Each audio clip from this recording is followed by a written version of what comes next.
से बोला छठी मैया की।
सुनत पुकार रे जन्म जन्म तक रहते प्यार रे।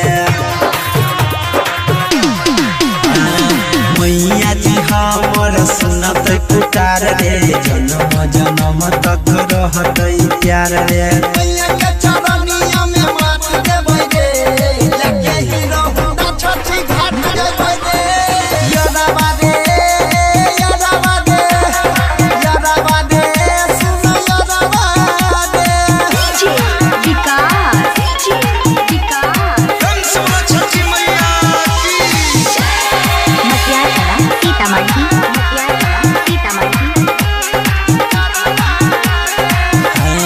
छठी घाट जाइए करब धमाका लभर के संगे फोड़ब फटाका।